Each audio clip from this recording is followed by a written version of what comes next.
Welcome to Profitability. Here you discover ideas, tactics, news, and information that matters to your small business and you. I'm your host, Ruth King. Thank you for joining us. Here is how we will help your business and you today. If you are like most of us, you're time-starved. You have lunch with a colleague and he suggests you write a book. Immediately think, why, what for, and how will I ever fit writing into an already packed schedule? Is he nuts? My guest today, Mike Saunders, doesn't think you are nuts.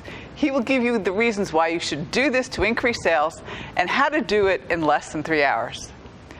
Mike is an authority positioning strategies and creator of the Authority Selling System. He's the author of Authority Selling and the CEO of Marketing Huddle, a digital marketing agency. Mike, welcome to Profitability.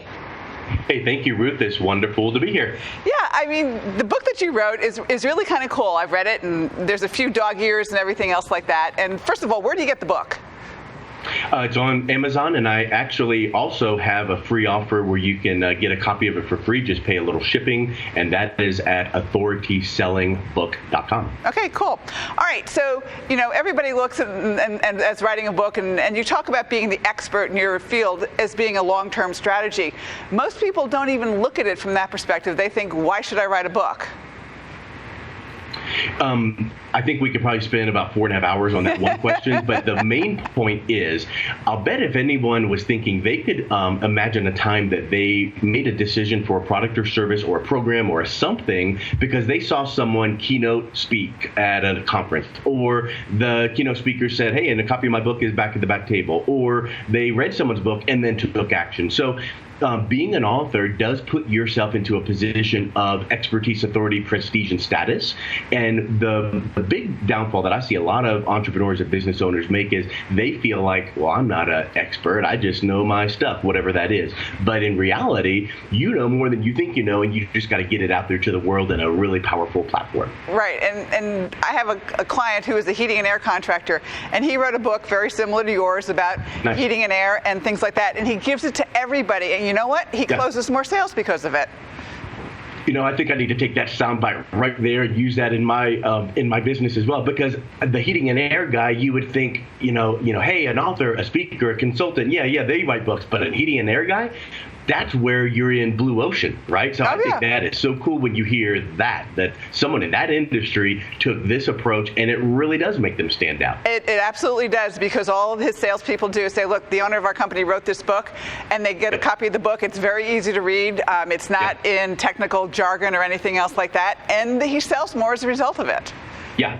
And the cool thing is these types of books, I don't know what, I haven't read that book, of course, that you just mentioned, but it's probably written very, very similar to a business development. Here's a little bit of our background. Here's a little bit of my story, but here's the 4 critical mistakes that people make when, choosing. And it becomes an educational piece. And I think that's the thing that people miss.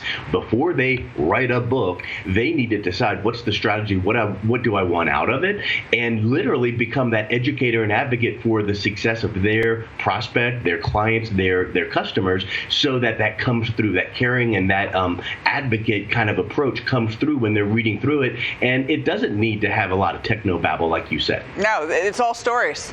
It's all stories of customers who've come to him with problems and how he solved them, or people who were screwing up and they came to him and problems got solved. It's more like a testimonial book. And it works. Guess what? You just answered the question you asked me, and we answered it together, right? Because that's why you write a book, is because, number one, probably most of your competitors haven't.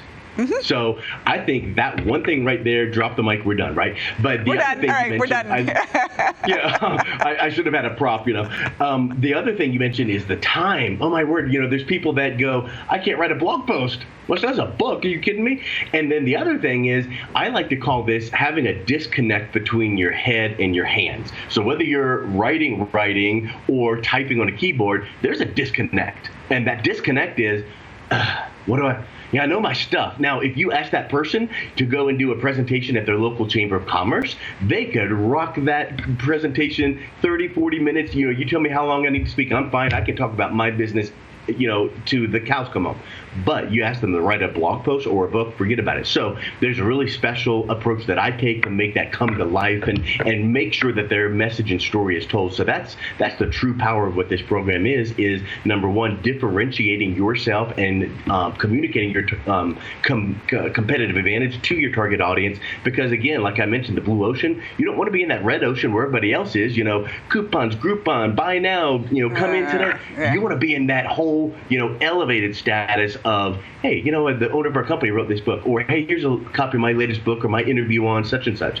And that makes people sit up and take notice and listen to you. Absolutely. All right. I want to put up the Dan Kennedy quote. First, describe who Dan Kennedy is. You and I both belong to his group, GKIC, but tell the viewers who Dan Kennedy is. I would just say a marketing guru of all gurus. And the ultimate, the story that I love when I hear this is, I think he still works by fax only. I mean, you don't just contact Dan Kennedy. That's it. You got to be in his secret, circle. And so, I mean, he is just, you hear about these people that you think tank, this guy gets paid to just think all day long. I believe that's kind of where Dan Kennedy falls in. So when he speaks, it's like the old E.F. Hutton. People listen. Yeah, absolutely. And he actually, most of the time, is right, too, believe it or not.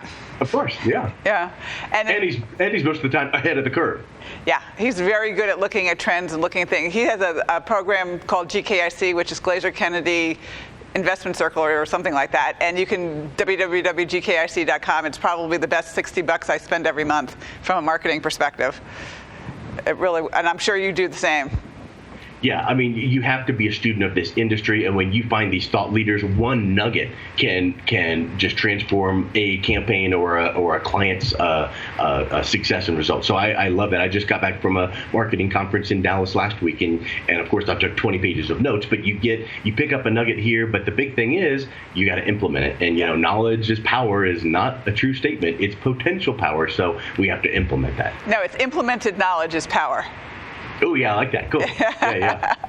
All right, you talk about. All right, we have the book Authority Selling, and we're talking about instant credibility. I think we've gone through a little bit of it, but talk about how do you get trust by writing a book?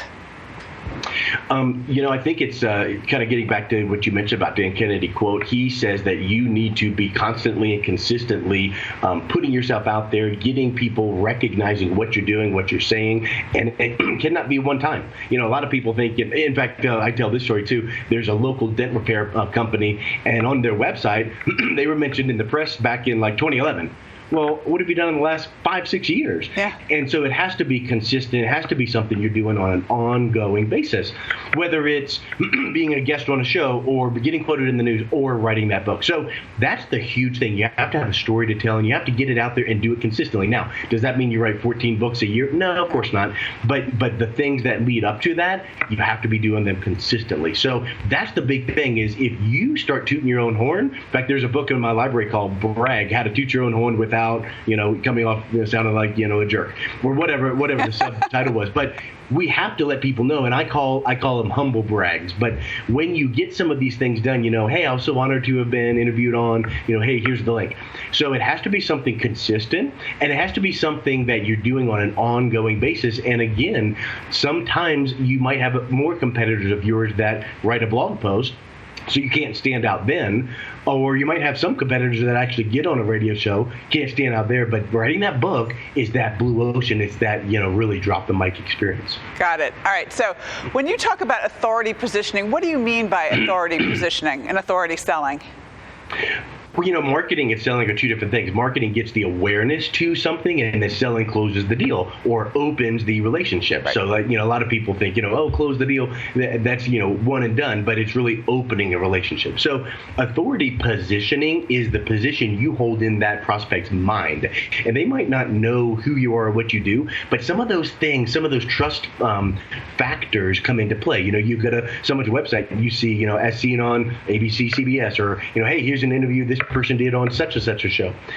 You don't even need to think that show does not even need to be reputable. You don't need to be on CNN to have people think, wow, you're credible. It could just be that you're out there. So being able to have that authority positioned in the mind of that prospect sets the stage. And I talk about the pre-frame, where before you even meet with someone, they already have a clue about what you're all about, because guess what they've done? They've used this Google. new tool out. It's called Google. Yeah, and you ask the question, and you talk about SEO being outdated and antiquated and relevant. Now, why would you think that? Everybody's talking about SEO. Yeah, I'm not saying it's not relevant. I think that it just has taken a back seat in the sense that so many changes happen every other second. And if you're in the SEO space, you know that all the zoo animals and the pandas and the penguins and all of those things changed. And then the way that you are seen in the search results changes. But one thing that will never change, when you meet someone in person or online, they're Googling your name and your business. So what do they see? And sure, you want to make sure you have good reviews and not a lot of bad reviews, but the main thing is when they Google your name and your business, what other things are they seeing? Sure, they see your website, they see your LinkedIn, but what if they could see, oh, hey, here they were interviewed on such and such a show. And maybe, and I get this very frequently, someone will contact me and say, in fact, literally today, and too bad I can't hold up the email, but literally a couple hours ago, someone from a university emailed me and said, hey, we would like to come speak at our group because I saw your interview with so-and-so and I saw your website, bought your book, it's on the way, but I want you to come speak. Well, guess what? That invitation came, they haven't even read the book, but they saw things about me. They were able to get a feel for what I do and what I talk about. And so as a business owner or entrepreneur, you need to have the same thing out there because that authority positioning is the first step to that authority selling. And the pre-frame sets the stage for when you go in for that sales conversation. Got it. And you talk about some of the strategies, of hope and someday are not usually the things we want to do, right? Yeah, it's kind of like, I hope that the media picks up the fact that I spoke here one day, twiddle your thumb. Sometimes it's just not going to happen. They've got more things to do out there. So the more you're out there and the more you are instigating and encouraging that to happen, then it's getting done. So here's an example. Guess how a lot of journalists get leads for their stories and quotes? It's this new thing called Google, Twitter, social media, right? So they're going to put in a certain topic and they're going to see what's trending or what's out there on BuzzSumo or whatever the case is. And if they see that someone wrote a book on or was interviewed on or was mentioned in the media on whatever your area of expertise is, they're going to reach out potentially, not some guarantee, but you're in line to get reached out and maybe quoted like that. So that's going to happen and can happen, but you have to prime that pump. So, sometimes it is, I'm going to get myself interviewed on whatever show and I'm going to get some media around that and I'm going to get some of that happening for me so that then someone is kind of like, I'm not going to take that first step, but as soon as someone else takes that step, you're vetted. And I think that's a super important piece. You can't wait around for it to happen. You have to help it along and make it happen yourself. All right. So when we get back from break, we're going to talk about how you can actually be seen on some of the media powerhouses like ABC, NBC, Fox, and those from there. So we'll be right back. Thanks for watching Profitability. Did you know that 30% of business failures are caused by employee theft? 85% of resumes contain errors, omissions, and false statements? And 34% of job applications contain lies about experience, education, and skills. You know that one bad hire can cripple the morale of your workforce and the image of your company. Don't let all the hard work and sacrifice you put into your company go to waste. You want to build the right team and protect your organization with a drug-free workplace. Join the 85% who do it right. Call Southern Background Services for all your background screening and drug testing needs at 912-375-5577 or visit us on the web at southernbackgrounds.com. Smarter solutions, better screening, Southern style. We are back.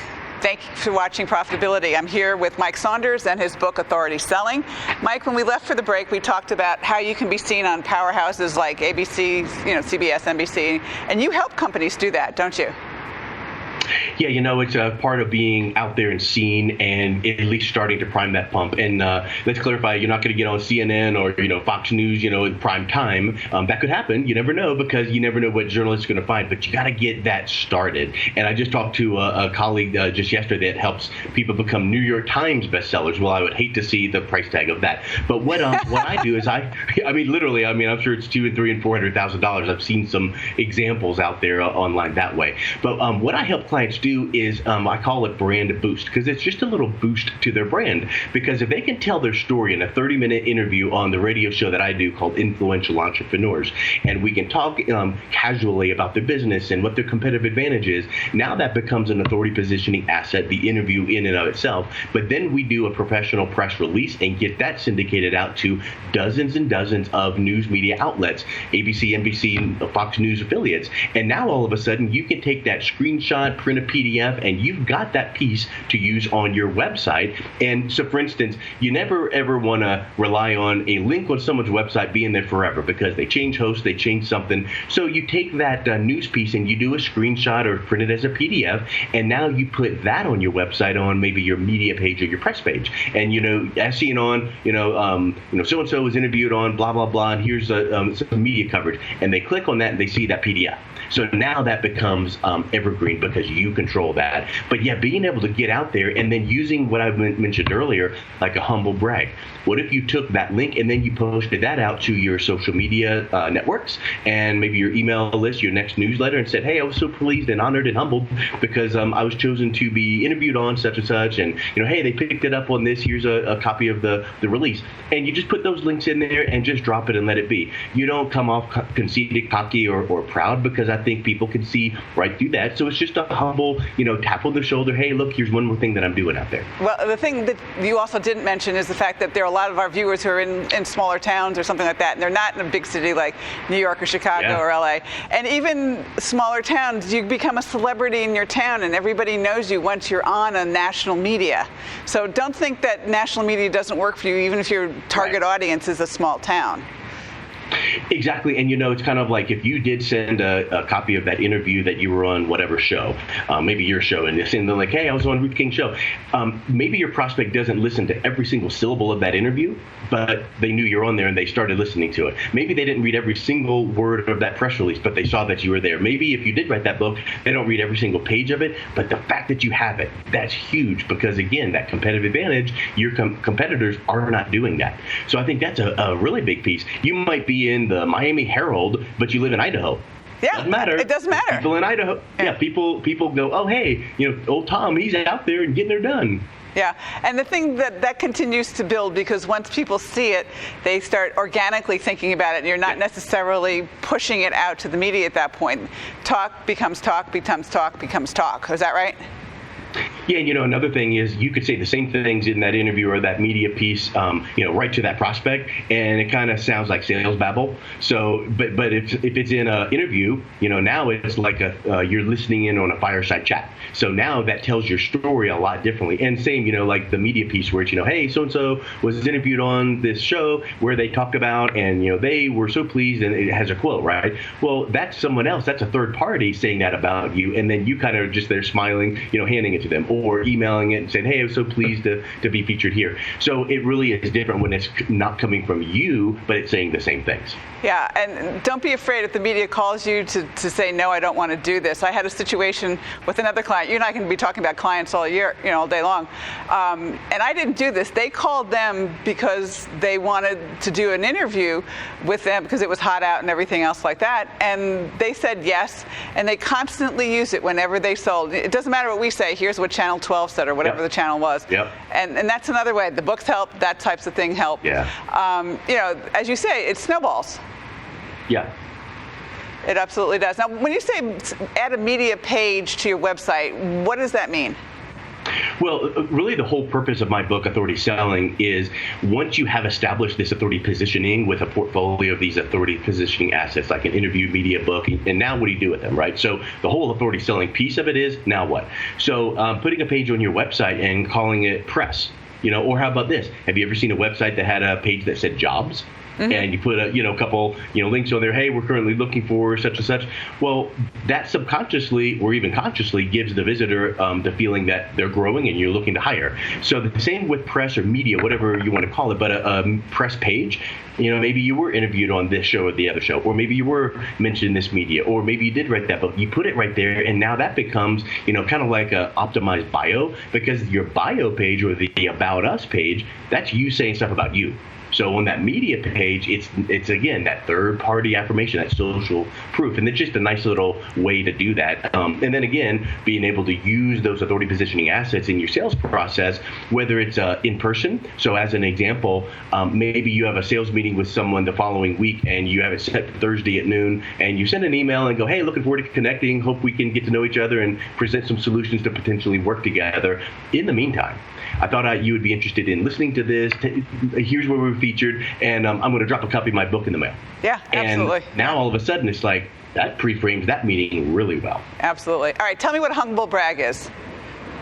It's not being prideful. It's not going, look at how awesome I am, and I was featured here, and I bet you weren't, and ha ha ha. It's just going, hey, it's just a nonchalant way to mention where you were picked up. So, hey, I was just so pleased to be featured on Ruth King's show. Here's the link. Let me know what you think. Right? Just a quick one-liner and then a link. And that could be in your next email. That could be in your social media post. It could be even in conversation. You can just kind of, in a sense, like the old name drop, but you can just do it in that way, at a chamber meeting. Oh, yeah, I was recently interviewed on a show. I'll shoot you that link. What's your card?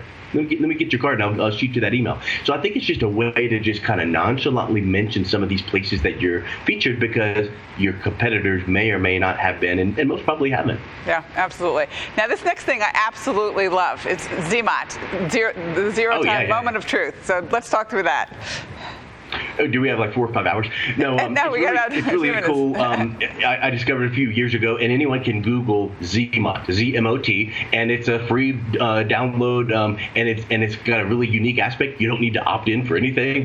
These days in sales, you got to put your email in, but you just read the ebook, and it's written by an ex-Google employee. And the bottom line is, zero moment of truth means it's the moment of truth before what it normally used to be the moment of truth, which was like you go in and buy an appliance back in the day. And the moment of truth is, were they friendly and does the appliance work? Or a car dealership, were they friendly and does the car drive?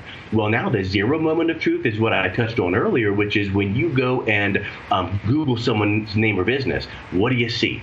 What are the educational pieces out there? What are the reputation pieces out there? Do you see good things, bad things? Are they being seen in the news? Were they on that interview? And that zero moment of truth pre-frames you because even before they call you, email you, connect with you, they have an idea about you. And that's actually an exciting thing because it takes it all the way through what industries. There's some really nice charts too in that book about what industries have the most potential impact to be positively influenced by ZMOT. Like if you're in the financial services industry, boy, people really want to check you out. But if you're a delicatessen, maybe not as much. But I would encourage you to look at that book. But guess how many? The scary thing is, we may not be getting a call or an email because of what people are researching about us, and we never know. Exactly. You don't get the phone call that goes, hey, Ruth, I was going to call you, but I saw this, or I decided. They don't tell you why they didn't call. They just don't call or email. So our pre-frame, our ZMOT, our what precedes us, your reputation precedes you. Well, what you're doing out there and what you're, crafting your story out there is so powerful, and you got to be in charge of that. Absolutely. And you're right, because you never know when somebody doesn't call because of something they saw online. Ever. Yeah. Ever. All right, so let's take a look at look a little bit about the authority positioning portfolio. So what is the portfolio overall? And you help people do this too, I know. Yeah, so, my kind of tagline is I help small business owners and entrepreneurs become an Amazon best-selling author without writing a word. And that's the big piece. We touched on that earlier. The other aspect is I call my package 3-hour authority because in 3 hours of your time, it's done. Because I think the problem is I can go in a 4-week conference and take, 6 more months to write it, and I'm still not halfway through. So I've got a process where I take you through a strategy session, and then we do a full-on interview, and then we take you through the process so that, in one chunk of time that might be an hour, another chunk might be 30 minutes of proofing, but in 3 total hours of your time, the whole book is done. And that develops the authority positioning assets, which is the interview on the show. So now you've got an interview on Business Innovators Radio. It goes out to Stitcher and Spreaker and iTunes and iHeartRadio, and then the media piece and the distribution there, and then your book. Well, the beautiful thing is a lot of times people go, I just don't have the time, so we've solved it with that. I don't know what to say. I solved it with the strategy. Yep. And then my team comes in and we do the professional cover, we do the formatting and the Kindle and the paperback, and do a bestseller campaign and a media all around that, and deliver to you, here's your book. And then I do a consulting session to say, now what can you do with this portfolio? How can you use it to open more doors to close more business? And that's the key. It doesn't matter What business you're in, you can always use a book. Yeah. I mean, let's take that back. Maybe there's some businesses that, okay, I've even said to them, it's probably not a good idea. Because let's be fair, it's not every single business, but the vast majority really could. And I love your HVAC example, because their competitors guaranteed aren't doing that, and that's what helps them stand out. Yeah, I mean, if you think about it, more businesses than not, you can always tell a testimonial book. I don't care what business you're in. You can always do a testimonial type book and a story type book. So, Mike, I have your email addresses, mike@marketinghuddle.com and www.marketinghuddle.com. And how do we get this book free? Yeah, just go to authoritysellingbook.com and you'll see the description and some of the different comments that people have made, and just click on and pay $7.97 shipping, and I'll ship it right to you. It's about, I think, 162 pages, so it's an actual physical book, not a digital download. No, I'm showing the book here. It's actually here. You are touching it, yeah. It's not a download. It's not anything. It is a book. So, Mike, thanks so much for being with us. Thank you, Ruth. And we will be right back with your business tip of the day. Imagine how much better you would sleep at night, how much more confident you would feel knowing that at any time you could get the trusted answers you need to solve your business problems. Deal with that unproductive employee. Discover why you really are having cash flow problems. Use the latest sales and marketing trends to make the phone ring, or find the how-to for any nagging business issue. Now you can find the answers easily and almost immediately. Plus, there are many more ways to run your business better and make more money.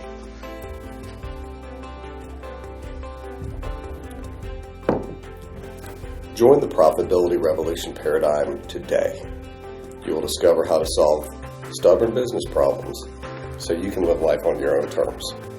Profitability revolution paradigm. Shift your focus to run your business better, make more money, and give back. Here is your business tip of the day. Drip marketing is good for your clients. Find out your clients' habits. How much time do they spend on the internet? What types of sites do they normally visit? What associations do they belong to? What media do they pay attention to? What do they read, listen to, watch?